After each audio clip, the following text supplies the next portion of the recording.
சிவபரம்பொருள் இயல்புகள் பேசப்பட்டிருக்கிறது. முதல் இயல்பு முற்றுணை ஆயினான். முன் துணை முற்றுணை, நமக்கு முன்னதாக கிடைத்த துணை முற்றுணை. நாமெல்லாம் நம்ம வாழ்க்கையில் நமக்கு துணை என்று யார் யாரை பார்க்குறோம்? குழந்தை பருவத்தில் தாயார், தகப்பனார், கொஞ்சம் வளர்ந்த காலத்து சகோதரர்கள், அம்மான் முதலானவர்கள், அக்கம் பக்கத்தில் இருக்கிறவங்க. இந்த துணையெல்லாம் கிடைப்பதற்கு முன்னே நமக்கு ஒரு துணை இருந்தது. அந்த துணை நமக்கு தெரிகிறது. அந்த துணை நமக்கு எப்போ இருந்தது என்றால், நாம் எப்பொழுது அனாதி கேவலத்தில் கிடந்தோமோ அப்பொழுதே அந்த துணை நம்மோடு இருந்தது. அந்த அனாதி கேவலத்தில் கிடக்கின்ற காலத்திலிருந்தே அவன் இந்த ஆன்மாவை அனாதி கேவலத்திலிருந்து மீட்டு எடுத்து சுத்தத்துக்கு கொண்டு செல்ல வேண்டும் என்று கடைக்கண் நோக்கம் செய்து வருகிறான். நம்முடைய பக்குவத்துக்கு தகுந்தாற் போல அவ்வப்பொழுது நமக்கு என்னென்ன கொடுக்க வேண்டுமோ அதையெல்லாம் கொடுத்து நம்மை செலுத்தி கொண்டிருக்கிறான். ஆகையினாலே அவன் முன் துணை. நமக்கு துணை என்று கருதுகின்ற பொருள்களுக்கெல்லாம் முற்பட்ட துணையாக அவன் இருப்பவன். முற்றுணை ஆயினான். அவன் துணையாக இருந்து நமக்கு பல பொருள்களை கொடுப்பதற்கு சில அதிகாரிகளை வைத்திருக்கிறான். அந்த அதிகாரிகளுக்கு தான் மூவர் என்று பெயர். அவர்களை காரண கடவுளர்கள் அப்படின்னு சொல்லுவாங்க. அவர்கள்தான் பிரம்மா, விஷ்ணு, ருத்ரன் என்று சொல்லக்கூடியவர். இந்த 3 பேரிடத்திலும் தனது அதிகார சக்தியை வைத்து அவன் இந்த உலகத்தை படைத்து காத்து அழித்து நடத்தி கொண்டு வருகின்றான். அவர்களுக்கெல்லாம் இவன் முதல்வனாக இருக்கின்றான். அவர்களை இன்றி இவன் தானேயும் அந்த தொழிலை செய்யக்கூடிய ஆற்றலுடையவன். ஆகையினால மூவர்க்கும் முதல்வன் தன்னை. அதற்கு மேலே சொற்றுணை ஆயினானை. திருநாக்கர சுவாமிகள் சொற்றுணை வேதியன் என்று சொன்னார். சொற்றுணை ஆயினான்னா ஆன்மாக்களுக்கு கண்மபோகங்களை அறிந்து அனுபவிப்பதற்கும் அதன் பொருட்டு கண்மங்களை செய்வதற்கும் 2 வகையான துணை உண்டு. ஒன்று பொருள் வடிவான துணை, இதைத்தான் அர்த்த பிரபஞ்சம் என்று சொல்லுகிறோம். இன்னொன்று சொல் வடிவான துணை. இந்த சொல் வடிவான துணையைத்தான் சப்த பிரபஞ்சம் என்று சொல்லுகிறோம். சப்த பிரபஞ்சம் என்பது வண்ணம், பதம், மந்திரம் என்ற 3 வகையால் இருக்கும். இந்த 3 வகையாலும் உருவானது தான் வேதம். அந்த வேதம் ஆன்மாக்களுக்கு அறிவு புகட்டுவதற்காக இறைவனாலேயே செய்யப்பட்டது. இது இறைவனால் செய்யப்பட்டது என்பதை உங்களுக்கு திருவள்ளுவரும் ஒப்புக்கொண்டிருக்கிறார் என்பதை பல முறை சொல்லியிருக்கிறேன். அந்த குறளை எப்பொழுதும் ஞாபகப்படுத்திக் கொள்ளுங்கள். பொறிவாயில் ஐந்தவித்தான் பொய்தீர் ஒழுக்க நெறி. இறைவன் செய்து கொடுத்த நெறிக்கு, ஆகம நெறிக்கு பொறிவாயில் ஐந்தவித்தான் பொய்தீர் ஒழுக்க நெறி என்று பேர். ஒழுக்க நெறி அதுதான் நமக்கு ஆகம நெறி. அது எதுக்காக ஆக்கி கொடுக்கப்பட்டது என்று கேட்டால், பொய்யிலிருந்து நீங்குவதற்காக. அதுதான் இப்போ நாம் எல்லாரும் செய்து கொண்டிருக்கிறோம். நமக்கு ஆச்சாரியராக இருக்கின்ற மெய்கண்ட தேவநாயனார் பொய்யிலிருந்து நீங்கியவர். பொய்யை பொய்யென்று கண்டு கழித்ததனாலே அவருக்கு மெய்கண்ட தேவநாயனார் என்று பெயராயிற்று. அவர் நாமெல்லாம் பொய்யிலிருந்து நீங்குவதற்கு வழியாகத்தான் சிவஞான போதத்தை செய்து கொடுத்தார். எனவே சைவ சித்தாந்த நெறியில் நிற்கிறவர்களெல்லாம் பொய்யிலிருந்து நீங்குவதற்குரிய நெறியை பின்பற்றி கொண்டிருக்கிறார்கள் என்று அர்த்தம். அதான் பொய் தீர் ஒழுக்கம். பொய்யிலிருந்து நீங்குவதற்கு ஏதுவாகி ஒழுக்க நெறி. அது யார் செய்து கொடுத்ததுன்னு கேட்டால், ஐந்தவித்தான் செய்தான். 5 அது பொறிவாயில் 5. அவன் யார்? சிவபெருமான். சிவபரம்பொருள் யோக வடிவத்திலே நின்று இந்த ஆகமங்களை நமக்கு அள்ளிக் கொடுத்தான். ஆகையினாலே அந்த ஆகமங்கள் நமக்கு துணையாக இருக்கின்றன. ஆகமம் ஆகி நின்று அன்னிப்பான் அப்படின்னு திருவாசகத்தில் சொல்லப்பட்டிருக்கிறது. அதுதான் சொற்றுணை ஆயினானை, சோதியை. இதற்கு மேலே நற்றுணையாக இருக்கிறான். யாருக்கு அப்படிங்கிறத ஒரு அடுக்கு அடுக்கி இருக்கிறார் பாருங்க. என்னென்ன பண்ணணும் நாமோ?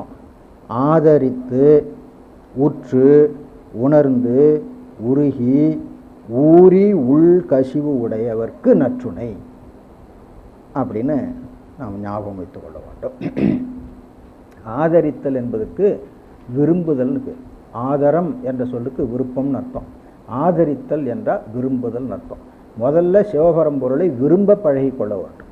ஆதரித்து, அப்புறம் உற்று, உற்று என்றால் அவனோடு பொருந்தி, அவன் வேற நாம் வேற இல்லை, அவனும் நாமும் எப்பொழுதும் ஒன்றாகத்தான் இருக்கின்றோம் என்ற அத்துவித பாவனையை நாம் முதல்ல உணர்ந்து கொள்ள வேண்டும். சைவ சித்தாந்தத்தில் பெத்த நிலையிலும் சரி சுத்த நிலையிலும் சரி சிவம் ஆன்மாவோடு அத்துவிதமாக கலந்திருக்கிறது. சிவமும் ஆன்மாவும் பொருளால் இரண்டாயிருந்தாலும் கலப்பினால் ஒன்றாயிருக்கிறார்கள் என்பதுதான் சைவ சித்தாந்தத்தினுடைய அடிப்படை. அதை உணர்ந்து கொள்வது தான் உற்று என்று பெயர். அடுத்து உணர்ந்து, அப்படி உறுதலினாலே தான் அவனை உணர முடியும். வேறு நின்று உணர முடியாது. வேறு நின்று உணர்வதெல்லாம் வெறும் சாஸ்திர ஞானமாக போகும், அனுபவ ஞானமாக வராது. எனவே உணர்ந்து அதுக்கு மேலே தான் அன்பு செய்ய வேணும். உள் கசிவு உடையவர், உள்ளத்திலே கசிவு ஊற வேண்டும், உருக வேண்டும். எனவே உருகி உள் கசிவு உடையவர் அவர்களுக்கு நற்றுணை ஆவான்.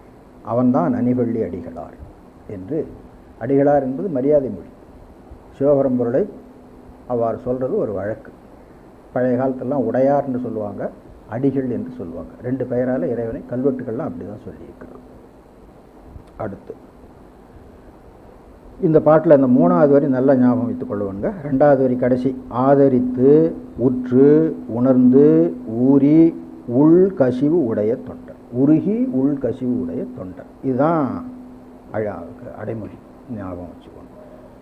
இந்த வகையில் அன்பு செய்தால் அவன் நமக்கு நல்ல துணை ஆவான் அப்படிங்கிறது ஞாபகம். அவன் சொற்றுணை வேதியன்னு சொன்னார், நற்றுணையாவது அப்படின்னு அவனு சொன்னார்.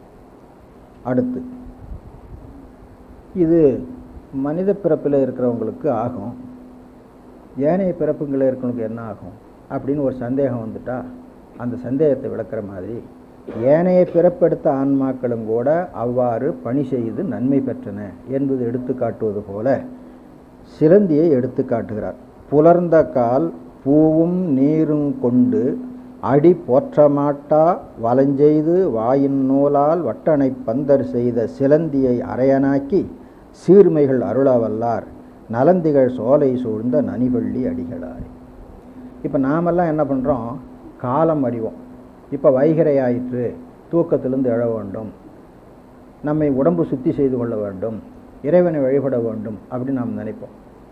ஆனால் சிலந்தி போன்ற சிறு உயிரினங்களுக்கு அப்படி முடியாது. புலர்ந்த கால் பூவும் நீரும் கொண்டு அடி போற்ற மாட்டா. இறைவனை வழிபடுவதற்கு 2 பொருள் ரொம்ப முக்கியமானது, தண்ணீர் ஒன்று, பூ ஒன்று. அது கூட நம்ம இங்கே பூன்னு சொல்கிறோம், பூ கூட தேவையில்லை, ஏதாவது ஒரு இலை, பச்சிலை இருந்தால் போதும். புலர்ந்த கால் பொழுது விடிந்த பொழுது பூவும் நீரும் கொண்டு அடி போற்ற மாட்டாத சிலந்தி. நாமெல்லாம் அடி போற்றலாம், அடி போற்றுகின்ற தகுதி நமக்கு இருந்தும் கூட நாம் செய்கிறதில்லை. ஆனால் அதுக்கு இல்லாமல் இருந்தும் கூட அது வேறு ஒரு வகையால், தனக்கு என்ற வகையாலே பணி செய்து. அப்போ போற்ற மாட்டா வலஞ்செய்து வாயின் நூலால் வட்டனை பந்தர் செய்து, நூலாலே பந்தல் பண்ணிட்டு, அழகான பந்தல் பண்ணிட்டு, வட்டனை பந்தல் செய்த சிலந்தி.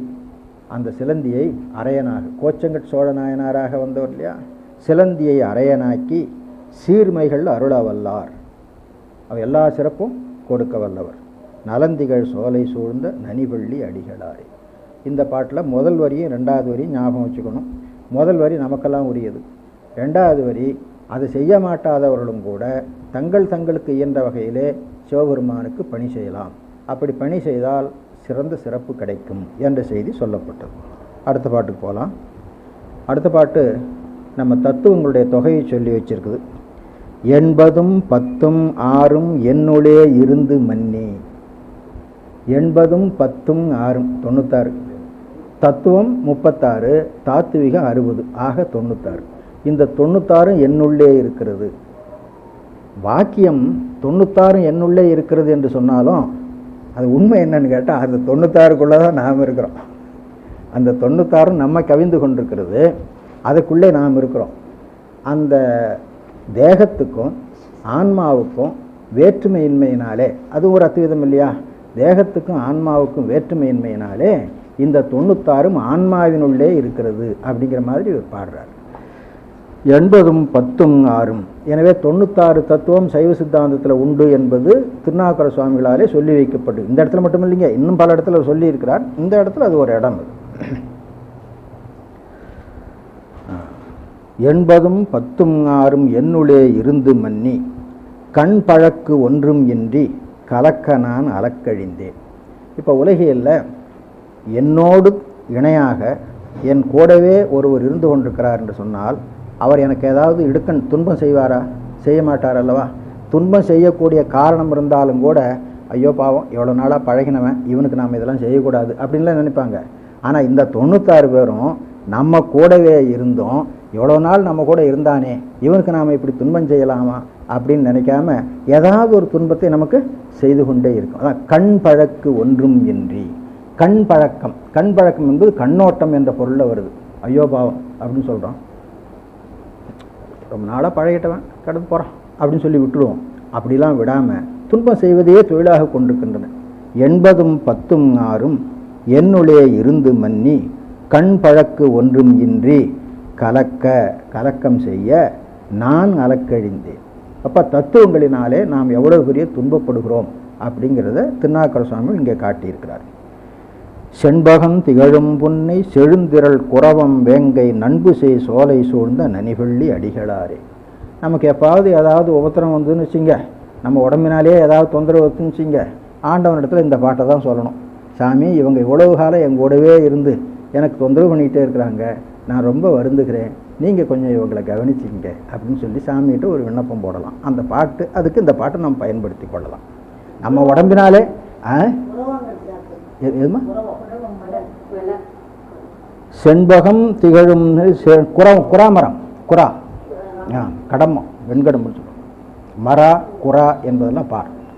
குரவம் வேங்கை நண்பு செய் சோலை சூழ்ந்த நனிவள்ளி அடிகளாரே. சங்க இலக்கியத்தில் குராமரம் பாவை மாதிரி, அதாவது பொம்மைன்னு செய்கிறோம்ல, அதை மாதிரி பூ பூக்கும் அப்படின்னு சொல்லி சொல்லுவாங்க. குரவம் பாவை அப்படின்னு சொல்லி சொல்லுவாங்க. அது பெரும்பாலும் பாலை நிலத்தில் இருக்குமென்னு சொல்லுவாங்க. நந்தவனம்னு சொன்னால் எல்லா நிலத்து பூக்களும் அங்கே வந்து இருக்கும். அது மாதிரி பண்ணினார் பாடலாகி, இந்த பாடல் ரொம்ப முக்கியமான பாடலுங்க. பழத்தினில் இரதமாகி கண்ணினார் பார்வையாகி கருத்தொடு கற்பமாகி எண்ணினார் எண்ணமாகி ஏழு உலக அனைத்துமாகி நன்னினார் வினைகள் தீர்ப்பார் நனிவள்ளி அடிகளாரே.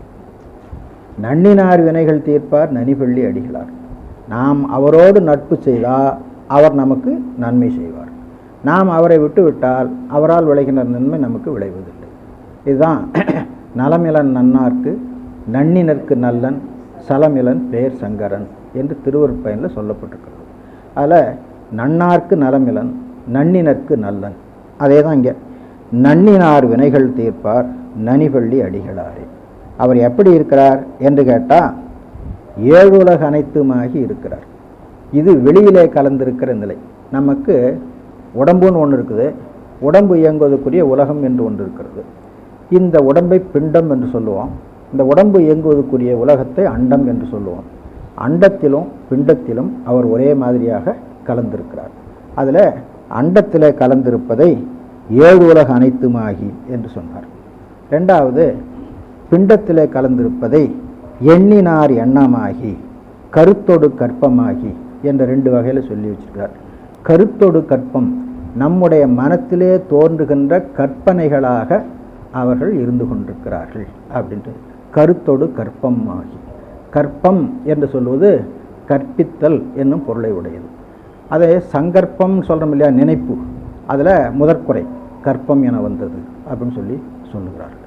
அப்போது கருத்திலே கற்பமாக சங்கற்பமாக என்னுடைய நினைப்பிலே நினைப்பாக இருந்து கொண்டிருக்கின்றான், என்னுடைய மனத்திலே நினைப்பாக இருந்து கொண்டிருக்கின்றான் அப்படிங்கிறத சொல்கிறார்.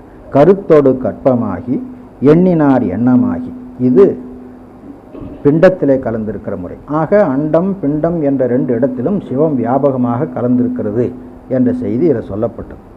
அதுக்கு மேலே அந்த கலப்புக்கு ஒரு உதாரணம் காட்டியிருக்கிறார். 3 உதாரணம் காட்டியிருக்கிறார். ஒரு உதாரணம் பண்ணினார் பாடல், 2வது உதாரணம் பழத்தினில் இரதம், 3வது உதாரணம் கண்ணின் ஆர் பார்வை. ஆர் என்பது பொருந்திய என்னும் பொருளை உடையது. பண்ணின் ஆர் பாடல், பாடல் இருக்குது, பாடலுக்கு பண்ணு இருக்குது. பாடலும் பண்ணும் ஒன்றோடொன்று பிரிக்க முடியுமோ? பிரிக்க முடியாது. அதுபோல சிவம் அண்டம் பிண்டம் ஆகிய 2 இடத்திலும் எல்லா பொருள்களோடும் ஜடம் சித்து ஆகிய எல்லா பொருள்களோடும் பிரிப்பின்றி கலந்திருக்கிறது. பண்ணின்ஆர் பாடலாகி பழத்தினில் இரதமாகி. ரசம் என்ற சொல்லு ரதம் என்று வரும். சானாவும் தானாவும் ஒன்றுக்கு ஒன்று போலியாக வரும். அப்புறம் ரா என்பது மொழிக்கு முதல்ல வராதாகினால ஈ சேர்த்துக்கிறது. அப்போ இரதமாகி, பழத்தினில் இரதமாகி. பழம் இருக்கிறது, அதில் சுவை இருக்கிறது. பழமும் சுவையும் ஒன்றோடு பிரிக்க முடியுமோ? பிரிக்க முடியாது. அதுபோல சிவம் எல்லா பொருள்களோடும் பிரிப்பின்றி கலந்திருக்கின்றது. இதுதான் மெய்கண்ட சாஸ்திரத்தும் சொல்லப்பட்டது. சிவஞான போதத்தில் சொல்லியிருக்குது, உண்மை விளக்கத்தில் சொல்லியிருக்கு. சரி, பண்ணினார் பாடலாகி பழத்தினில் இரதமாகி. 3வது உதாரணம் ரொம்ப அருமையான உதாரணம். கண்ணின் ஆர் பார்வையாகி. கண் இருக்குது, கண்ணில் பார்வை இருக்கிறது, அது பொருளை காண்கிறது. பொருளை காண்பதற்கு சிவம் கூடவே உடன் நிற்கிறது. உடன் நின்று காட்டுகிறது, இது காணுகிறது. அப்படி இதுதான் காணும் கண்ணுக்கு காட்டும் உடம்போல் காண உள்ளத்தை கண்டு காட்டலின் என்று. நாம் காண்பதற்காக அவனும் நம்மோடு உடன் நின்று காண்கிறான் என்று சிவஞான போதத்தில் சொல்லப்பட்டது. இந்த 3 உதாரணத்தையும் நல்லா ஞாபகம் வைத்து கொள்ள வேண்டும். சைவ சித்தாந்தம் எங்கேருந்து வந்திருக்கிறதுங்கிறது இப்போ தெரியும். சைவ சித்தாந்தம் திருமுறைகளிலிருந்து தான் எடுக்கப்பட்டிருக்கிறது. திருமுறைகளில் இது மாதிரி ஓமைகள் நிறைய இடத்துல சொல்லப்பட்டிருக்கு. சரி, கண்ணினார் பார்வையாகி. அப்புறம் மற்றதுக்கெல்லாம் முன்னே சொல்லியாச்சு. கருத்தொடு கற்பமாகி, எண்ணினார் எண்ணமாகி, 7 உலக அனைத்துமாகி, நன்னினார் வினைகள் தீர்ப்பார் நனிபள்ளி அடிகளாரே. அடுத்த பாட்டு ரொம்ப அருமையான பாட்டு, அடிக்கடி நினைவு வைத்துக் கொள்ள வேண்டிய பாட்டு. துஞ்சிருள் காலை மாலை தொடர்ச்சியை மறந்திராதே, அஞ்செழுத்து ஓதின் நாளும் அறநடிக்கு அன்பதாகும். அஞ்செழுத்து ஓதினால், நாள்தோறும் ஓதினால், நாளும் அஞ்செழுத்து ஓதின் அது இறைவனுடைய திருவடியிலே அன்பை மிகுவிக்கும். இங்கே அஞ்செழுத்து என்பது 5 எழுத்தையும் வச்சுக்கப்படாது, 3 எழுத்து தான் வச்சுக்கணும். முத்தி பஞ்சாக்கரம் அதுதான் நமக்கு தேவை. அஞ்செழுத்து ஓதின் நாளும் அறநடிக்கு அன்பதாகும். எப்படி ஓத வேணும்? மறவாமல் ஓத வேண்டும். ஓதுவதற்கு நேரம் சொல்லியிருக்கிறார். துஞ்சிருள் 1, காலை 1, மாலை 1. இப்போ நண்பகல் சேர்த்துக்குவோம். துஞ்சிருள் என்பது நடுயிருள், காலை மாலை, அப்புறம் நண்பகல். அதாவது 2 சிறு பொழுதும் ஒன்றா சேருகிற இடத்துக்கு ஒரு சந்தின்னு பேர். அந்த சந்தியிலே வழிபாடு செய்ய வேண்டும். பெரும்பாலும் எல்லாரும் அந்த காலை நேரத்தில் வழிபாடு செய்வாங்க. சில பேர் காலை நேரம் மாலை நேரம் 2 நேரத்துலையும் வழிபாடு செய்வாங்க. நண்பகலில் வழிபாடு செய்கிறவங்க ரொம்ப குறைவு. துஞ்சிருள்ள வழிபாடு செய்கிறவங்க இன்னும் குறைவு. அதனால் இவர் சொல்லி இருக்கிறது ஒவ்வொரு சந்தியிலும் அந்த வழிபாடு நடைபெற வேண்டும் அப்படிங்கிறது. அதில் நண்பகல் என்ற சந்தி விட்டு போயிருந்தாலும் கூட அதை சேர்த்து கொள்ள வேண்டும். நமக்கெல்லாம் அத்தனை சந்தி கிடையாது. நமக்கு காலை மாலை 2 தான். ஆச்சாரியர்களாக இருப்பவர்களுக்கு, நிர்வாண தீட்சை பெற்றவர்களுக்கு இந்த சந்தியெல்லாம் உண்டு. துஞ்சிருள் காலை மாலை தொடர்ச்சியை மறந்திராதே. இந்த பாட்டுக்கு இப்படி இல்லாமல் துஞ்சிருள் என்று ஒன்றாக ஆக்கி இரவு பொழுது என்று வைத்துக்கொண்டு, காலை மாலை 2ஐயும் ஒன்றாக ஆக்கி பகற்பொழுதுன்னு வச்சுக்கொள்வாங்க. அப்படி வச்சுட்டா இரவு பொழுதிலும் பகற்பொழுதிலும். இரவு பகல் என்பது என்னன்னு கேட்டால் கேவலம் சகலம். கேவல நிலையிலும் சகல நிலையிலும் தொடர்ச்சியை மறந்திராதே. சிவத்துக்கும் நமக்கும் உண்டான அத்துவித தொடர்பு இருக்குதே, அதை நீ எப்பொழுதும் நினைவு வைத்துக் கொள்ள வேண்டும். சரி, சகலத்தில் நினைவு வைத்துக் கொள்ளலாம், கேவலத்தில் எப்படி நினைவு வைத்துக் கொள்வது என்று சொன்னால், இந்த கேவலம் என்பது 2-3 வகையான கேவலம் இருக்கிறது. முதல் கேவலம் அனாதி கேவலம். அங்கே எந்த விதமான உணர்வும் கிடையாது. அதனால் அங்கே இந்த நினைவு வருவதற்கு வாய்ப்பு கிடையாது. ஆனால் அப்பொழுதும் சிவம் நம்மோடு இருக்கிறது. சிவம் திருவருளால் நோக்குகிறது. திருவருளால் நோக்குவதனாலே அந்த ஆன்மாவுக்கு மலத்தை விட்டு வெளியே செல்ல வேண்டுங்கிற ஒரு உணர்வு வருகிறது. அது வேறு விஷயம். அது அறிவின் கண்ணே நிகழ்வது, கருவினாலே நிகழாது. இந்த கேவலம் என்பது 2 கேவலம். நித்திய கேவலம்னு ஒன்று. நித்திய கேவலம்னா தினசரி நாம் தூங்க போகிறோம் இல்லைங்களா, அந்த கேவலம். இன்னொரு கேவலம் மரணத்தின் பின்னர் வருகின்ற கேவலம். தூங்கப் போகின்ற கேவலத்திலும் தூல தேக சூக்கும தேக கருவிகள் தான் நீங்குமே தவிர கஞ்சுகம் நீங்கிறதில்லை. அதை நாம் நினைவு வைத்துக் கொள்ள வேண்டும். குணம் நீங்கிறதில்லை, கஞ்சுகம் நீங்கிறதில்லை. அதாவது புருஷத்துவம் இருந்து கொண்டிருக்கிறது. புருடன் இருக்கிறான்னு சொல்கிறோமில்ல, மூலாதாரத்தில் கேவல அதீத அவத்தையில் புருடன் ஒன்று மட்டும்தான் இருக்குதுன்னு சொல்கிறோம். புருடன் ஒன்று மட்டும்தான் இருக்குதுன்னு சொன்னால் என்ன அர்த்தம் கேட்டால், புருடன் என்னும் தகுதியை தருகின்ற தத்துவங்கள் கூட இருக்கின்றன அப்படின்னு அர்த்தம். ஆன்மாவுக்கு புருடன் என்னும் தகுதியை கொடுக்கின்ற தத்துவம் வித்யா தத்துவம், இந்த பக்கம் பிரகிருதி. இந்த ரெண்டும் சேர்ந்தாதான். வித்யா தத்துவம் பொது வகையால் புருஷத்துவத்தை கொடுக்கும், பிரகிருதி தத்துவம் சிறப்பு வகையால் புருஷத்துவத்தை கொடுக்கும். இந்த ரெண்டும் சேர்ந்த பொழுதுதான் ஆன்மாவுக்கு ஒன்றை அனுபவிக்க வேண்டும்ங்கிற ஒரு தகுதி கிடைக்கும். இந்த நிலை கேவலத்தில் உண்டு. அதாவது நித்திய கேவலம், நாம் தூங்க போகிற கேவலத்தில் உண்டு. அப்போ அங்கே அந்த கருவிகளிடத்தில் இந்த திருவைந்தெழுத்து ஓடிக்கொண்டு, மரணத்துக்கு பின்னர் வருகின்ற கேவலம் இருக்குதுல்ல, மரணம் ஆன பிறகு அடுத்தாப்பில் இன்னொரு உடம்பு எடுக்க போகிறோம். அது வரைக்கும் இருக்கிற மத்திய காலத்திலையும் இந்த தூல தேகம்தான் நீங்கிறதை தவிர சூக்கும தேகம் உட்பட எல்லா தேகமும் இருக்குது. தூக்கத்திலேயாவது சூக்கும தேகமும் போயிடும். தூக்கத்தில் அந்த கரணம் எதுவும் வேலை செய்கிறதில்லை, பிராணன் மட்டும்தான் இருக்கும். வேறு வாயுக்களை பிராணம் மட்டும்தான் இருக்கும், புருடன் இருக்கும். ஆனால் இறப்புக்கு பின்னர் வருகின்ற கேவலத்தில் சூக்கும சரீரம் உண்டு, அங்கே அந்த கரணம் உண்டு, அங்கே தூலதேகம் மட்டும்தான் நீங்கும். அப்போ அந்த கரணத்திலே இருக்கின்ற கருவிகளில் இந்த திருவைந்தெழுத்து ஓடிக்கொண்டிருக்கும். ஆகையினால ஆன்மாவுக்கு கேவலத்திலும் திருவைந்தெழுத்தை மறந்திருக்கின்ற வாய்ப்பு கிடையாது. ஒரே ஒரு இடம் அனாதி கேவலம், அங்கே தான் அதுக்கு கிடையாது, மற்ற இடங்களெல்லாம் உண்டு. அதனால் துஞ்சிருள் என்பதை இருட்டென்றும் காலை மாலை என்பதை பகல் என்றும் வைத்து இரவு பகல் கேவல சகலம் ஆகிய ரெண்டு இடத்திலேயும் சிவத்துக்கும் ஆன்மாவுக்கும் உள்ள அத்துவித தொடர்பை மறவாமல் நின்று அந்த அத்துவித தொடர்பை உணர்த்தி நிற்கின்ற திருவைந்தெழுத்தை ஓதிக்கொண்டே இருக்கணும். திருவைந்தெழுத்தை ஓதுவதற்கு காரணம் என்னென்றால் ஆன்மாவுக்கும் சிவத்துக்கும் உள்ள தொடர்பை விளக்குவதற்காகத்தான் அப்படிங்கிறத நாம் நினைவு வைத்துக் கொள்ள வேண்டும். நாம உலகத்தில் எது சொல்கிறோம், அந்த துன்பம் நீங்கும் இந்த துன்பம் நீங்கும், அதெல்லாம் வேறு விஷயம். அதனுடைய அடிப்படை விஷயம் என்ன, சிவ ய இந்த மூணுக்கு என்ன கருத்து அப்படின்னு கேட்டால் இதுதான். சிவத்துக்கும் ஆன்மாவுக்கும் திருவருளாலே தொடர்பு இருந்து கொண்டிருக்கிறது அப்படிங்கிற விஷயம். திருவருளை பற்றினால் ஆன்மாவிடத்தில் சிவம் விளங்கும்.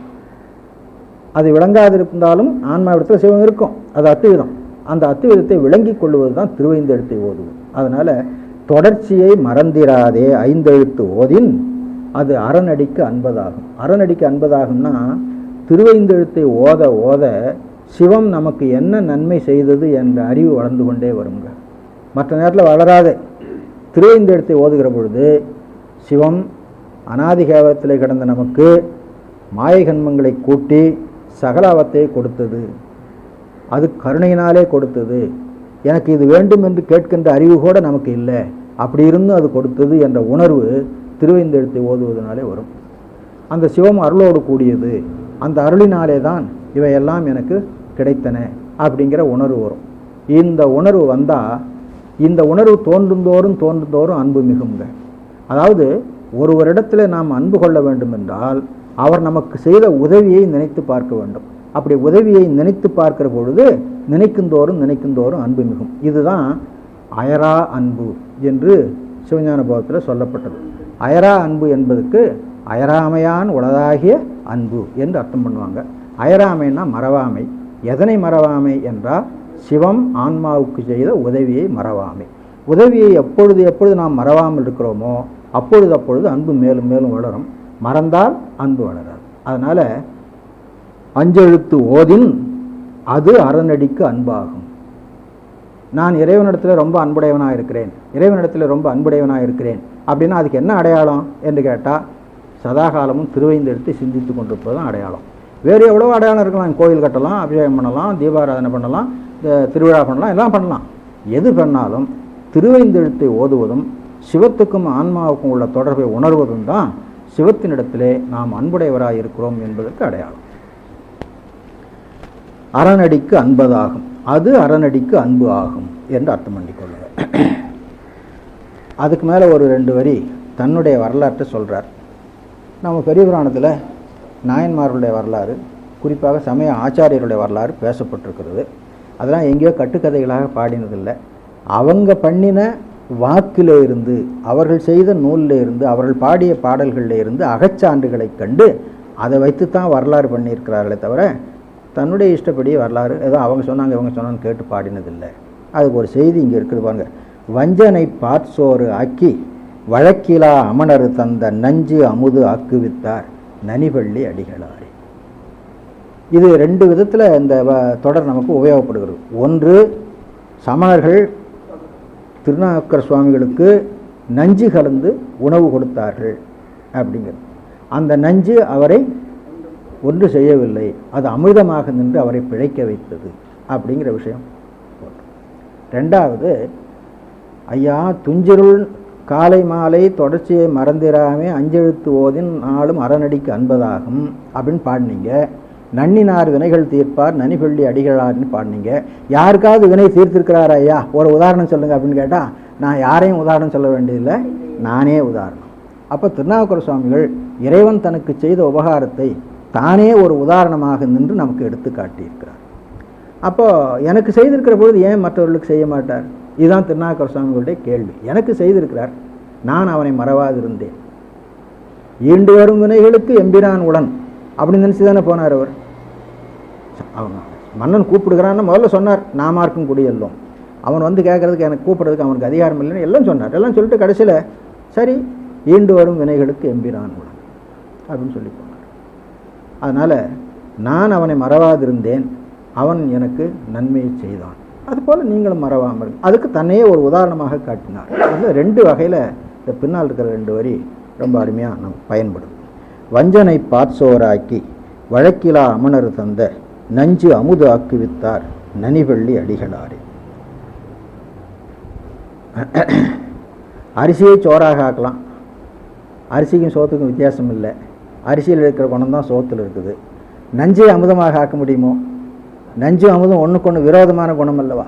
அப்போது ஒன்றுக்கொன்று விரோதமான குணமுடைய ரெண்டு பொருளை தொடர்படுத்தக்கூடியவராக அவர் இருக்கின்றார். அவ்வளவு பெரிய சாமர்த்தியசாலி அவர் என்பதை நஞ்சு அமுதாக்கு வித்தார் அப்படின்னு சொல்லி அது ஒரு சுவை. அதில் நஞ்சு அமுதாக்கு வித்தார் நனிவள்ளி அடிகளார். செம்மலர் கமலத்தோனும் திருமுடி காணமாட்டான், அம்மலர் பாதங்காண்பான் ஆழியான் அகழ்ந்துங்கானான். இதுக்கெல்லாம் பொருள் வேண்டியது இல்லைங்க. நின்மலன் என்று அங்கு ஏத்தும் நினைப்பினை அருளி நாளும் நம்மலம் அறுப்பர் போலும் நனிவள்ளி அடிகளாரே. இந்த பாடலில் பிற்பகுதியில் இருக்கிற அந்த ரெண்டு வரி நல்ல ஞாபகம் வைத்து கொள்ள வேண்டும். நம்மலம் அறுப்பர் போலும் நனிவள்ளி அடிகளாரே. திருநனிவள்ளியில் எழுந்தெழுந்திருக்கின்ற இறைவன் நமது மலமாகி அழுக்கை போக்குவான். மலமாகி அழுக்கை போக்க வேண்டும் என்று சொன்னால் நாம் அவனை நினைக்க வேண்டும். நாம் நினைக்க முடியுமா அவனை? அவன் நினைக்குமாறு செய்தாதான் நாம் நினைக்க முடியும். அதை அந்த மூணாவது வரியில் காட்டியிருக்கிறார் பாருங்க. நின்மலன் என்று அங்கு ஏத்தும் நினைப்பினை அருளி, அவனை வணங்க வேண்டும் என்ற நினைப்பை நமக்கு கொடுத்தால்தான் நாம் அவனை வணங்க முடியும். அப்படி இல்லை என்றால் வணங்க முடியாது. அப்படியானா இறை வழிபாடு செய்யாதவர்கள், கோயிலுக்கு போகாதவர்கள், இவர்களெல்லாம் நாம் எந்த கணக்கில் வச்சுக்கிறது? அவங்க மேலே தப்பு ஒன்றும் இல்லை. இறைவன் அவர்களுக்கு அந்த நினைப்பை இன்னும் கொடுக்கவில்லை. இதுதான் கணக்கு. ஏன் கொடுக்கவில்லை என்று கேட்டால் அவர்கள் அனுபவிக்க வேண்டிய விஷயம் நிறைய இருக்குது, அது அங்கே செலுத்தி கொண்டிருக்கிறான். அதெல்லாம் முடிஞ்ச பிறகு தானே அவன் இங்கே வர சொல்லி சொல்லுவான். அப்போ அவர்களை பழிப்பதனாலோ வெறுப்பதனாலோ ஒன்றும் புண்ணியம் இல்லை. அவங்கள பார்த்தா இறைவன் உங்களுக்கு இந்த புத்தியை அப்போ கொடுக்க போகிறான்னு இறைவனை தான் கேட்டுக்க வேணுமே தவிர அவங்கக்கிட்ட ஒன்றும் சொல்லக்கூடாது. அதனால் நின்மலன் என்று அங்கு ஏத்தும் நினைப்பினை அருளி, ஏத்தும் நினைப்பினை அருள வேண்டும். என்னவென்று ஏற்ற வேண்டும்? நின்மலன் என்று ஏற்ற வேண்டும். மலமில்லாதவன் மலமில்லாதவன் என்று ஏற்ற வேண்டும். மலமில்லாதவன் என்று அவனை சொல்லுகிற பொழுது என்ன அர்த்தமாகுது? நான் மலமுடையவன் என்பது அர்த்தமாகிறது. நான் மலமுடையவன் என்பது அர்த்தமாகிற பொழுது என்ன ஆகிறது? என்னுடைய மலத்தை நீ நீக்க வேண்டும். இவ்வளவு விஷயம் இருக்குது. நாம் நின்மலன் என்று அவனை ஏற்றுகிற பொழுது அவன் மலம் இல்லாதவன், நாம் மலமுடையவன். மலம் இல்லாதவன் தான் மலம் உடையவனுடைய மலத்தை அறுக்க முடியும். என்னை போல இன்னொருவனும் மலமுடையவனாக இருந்து என்னுடைய மலத்தை அறுக்க முடியுமோ? குருடும் குருட்டாட்டம் ஆடி அப்படின்னு ஆயிடும் இல்லையா? அதனால நின்மலன் என்ற சொல்லால் அவனை ஏற்ற வேண்டும். அவனுக்கு 1008 சொல் இருக்கும், ஆனால் நின்மலன் என்ற சொல்லால் ஏற்ற வேண்டும். அப்படி ஏற்ற வேண்டும் என்ற நினைப்பை அவன்தான் அருள வேண்டும். அப்படி அருளி அதனாலே நம்முடைய மலத்தை அவன் நீக்குவான் அப்படிங்கிற விஷயம் சொல்லியிருக்கிறார். நின்மலன் என்று அங்கு ஏத்தும் நினைப்பினை அருளி நாளும் நம்மலம் அறுப்பர் போலும் நனிபள்ளி அடிகளாரே. அறவத்தால் வரையைச் சுற்றி அமரரோடு அசுரர் கூடி அரவித்து கடையத் தோன்றும் ஆலம் நஞ்சு அமுதாக உண்டார். ஆலநஞ்சு அமுதா உண்டார். இது பார்க்கடல் கடைந்த வரலாறு சொல்லுகிறதுங்க. அரவம் பாம்பு, இந்த மலையை சுற்றி வாசிகன்னு பாம்பு சொல்கிறாங்க இல்லையா. அறவத்தால் வரையை சுற்றி அமரரோடு அசுரர் கூடி அரவித்து கடைய. ரெண்டாவது ஒரு அரவித்து வருது, சப்தம் எழுப்பின்னு அர்த்தம். முதல்ல சொன்ன அரவம் பாம்புன்னு அர்த்தம், ரெண்டாவது சொன்ன அரவம் சப்தம்னு அர்த்தம், பேரொலி. ரெண்டு பக்கமும் அசுரர்களும் தேவர்களும் பிடித்து கொண்டு கடைகிற பொழுது கடல் ஒரு சப்தம் போடும், இவங்க ரெண்டு பேரும் இழுத்து கடைகிற பொழுது எழுகிற சப்தம் வரும். இப்படி ஒரு பெருஞ்சப்தத்தோடு கூடி கடலை கடைந்தார்கள். அரவித்து கடையத் தோன்றும் ஆலன் நஞ்சு அமுதா உண்டார். விரைவித்தம் அடியராகி வீடிலா தொண்டரு தம்மை நரகத்தில் வீழ ஒட்டார் நனிபள்ளி அடிகளாரே. யார் இறைவனுக்கு தொண்டராக இருக்கிறார்களோ அவர்கள் யமன் கையில் படமாட்டார்கள், யமதண்டனமாகிய நரகத்தை அனுபவிக்க மாட்டார்கள். அதான் சொல்றார், தொண்டர் தம்மை நரகத்தில் வீழ ஒட்டார். விழும்படி செய்ய மாட்டார், விழும்படி பார்த்து கொண்டிருக்க மாட்டார். தொண்டர் தம்மை நரகத்தில் வீழ ஒட்டார். அந்த தொண்டருக்கு ஒரு அடைமொழி போட்டுக்கிறாருங்க, விரைவி அடியராகி வீடிலா தொண்டர். 3 லட்சணம் கொடுத்துக்கார். முதல் லட்சணம் விரவுதல், ஆன்மா சிவத்தோடு கலந்து கொள்ளுதல், அதுக்கு விரவுதல். கலந்து கொள்ளுகிற பொழுதும் கூட சமபாவனையில் கலக்கலாமோ? சமபாவனையில் கலக்கினா தப்பல்லவா? ஆகையினால அடிமை என்ற உணர்வில் கலக்க வேண்டும். அப்போ ரெண்டாவது அடியராகி. அப்புறம் அடியராக கலந்தாலும் கூட கொஞ்ச நாள் இருந்துட்டு அப்புறம் கொஞ்ச நாள் எங்கேயாவது திரிஞ்சுட்டு அப்புறம் கொஞ்ச நாள் வந்து சேர்ந்துக்கலாமோ அப்படின்னா இல்லை. அடிமை புகுந்தா அடிமை தான், அதை விட்டு வெளியே வர்றதில்லை. அப்போ வீடிலா. இப்போ 3 விஷயம் இருக்குதுங்க தொண்டனுக்கு லட்சணம். ஒன்று விரவுதல், ரெண்டாவது அடிமையாதல், மூணாவது வீடு இன்மை. வீடுன்னா விடுதல் இன்மைன்னு அர்த்தம். வீடு என்ற சொல்லுக்கு விடுதல்னு அர்த்தம். வீடிலா தொண்டர். விரைவி தம் அடியராகி வீடிலா தொண்டர் தம்மை நரகத்தில் வீழ ஒட்டார். அப்போ இந்த 3 அடைமொழி இருக்குத, ரொம்ப அருமையான அடைமொழி. தொண்டர்கள் எப்படி இருக்க வேண்டும் என்பதை அந்த பகுதி சொல்லுகிறது. விரைவி தம் அடியராகி வீடிலா தொண்டர் தம்மை நரகத்தில் வீழ ஒட்டார் நனிபள்ளி அடிகளாரே. மண்ணுளே திரியும் போது வருவன பலவும் குற்றம். இந்த உலகத்தில் சகல அவத்தையில் தெரிகிற பொழுது கண்மத்தை அனுபவிக்கிறோம். கண்மத்தை அனுபவிப்பதற்காக கண்மத்தை செய்கிறோம். அதனால் கண்மம் ஏறுகிறது. ஆகையினால பிராரத்த கண்மமும் ஆகாமியமும் நமக்கு வந்து கொண்டே இருக்கிறது. அது சொல்றார், மண்ணுளே திரியும் போது வருவன பலவும் குற்றம். அதுக்காக இந்த உடம்பை கொடுத்திருக்கிறார். இந்த உடம்பு பொள்ளல் ஆக்கை, அது புண்ணுடையது. புரைதோறும் புண்ணுடையது. புன்புலால் யாக்கை புரை கனிய அப்படின்னு சொல்கிறோமில்ல, அது மாதிரி புரைதோறும் புண்ணுடையது. இந்த பாட்டின் பிற்பகுதி கிடைக்கவில்லை. 10 மோர் இரட்டி தோளான் 20 தோள் உடையவன். பாரித்து மலை பாரித்தல் நினைக்கிறது, இது எப்படியும் இதை எடுத்துருவேன், இது எப்படியும் எடுத்துருவேன் அப்படின்னு நினைக்கிறதுக்கு அதுக்கு பாரித்தல் அப்படின்னு பேர். பாரித்து என்ற சொல்லுக்கு பலகாலும் என்று அர்த்தம். நயனிலன் என்பது சொல்லும் பயனில பாரித்து உரைக்கும் முறை. பாரித்து உரைத்தல பலகாலும் சொல்லுதல் அப்படின்னு அர்த்தம். அப்போ இந்த மலை என்னை தடுக்குது, நான் இதை எடுத்துருவேன். இந்த மலை என்னை தடுக்குது, நான் இதை தள்ளி வச்சிருவேன், இதை ஒதுக்கி வச்சிருவேன், இதை வேரோடு களைந்தெறிந்து விடுவேன் அப்படின்னு சொல்லிகிட்டே இருக்கிறான். அது சொல்கிறார், 10 மோர் இரட்டி தோளான் பாரித்து மலை எடுக்க 10 மோர் இரட்டி தோள்கள் படர் உடம்பு அடர ஊன்றி 10 வாய் கீதம் பாட. 10 வாயாலும் பாடினானா? 10 வாய் கீதம் பாட பரிந்து அவருக்கு அருள் கொடுத்தார். ஊன்றினவரும் அவர் தான், அருள் கொடுத்தவரும் அவர் தான். உடம்பு அடர ஊன்றினவரும் அவர் தான், அருள் கொடுத்தவரும் அவர் தான். 10 தாம் பரவி ஏத்தும் நனிபள்ளி பரமனாரே. தப்பு செய்தவனே, அபராதம் செய்தவனே பரவினால் நன்மை கிடைக்கிறதுன்னு சொன்னால் அடியராக இருப்பவர்கள் பரவினால் நன்மை கிடைக்கிறது சொல்ல வேண்டுமோ அப்படிங்கிறது கருத்து.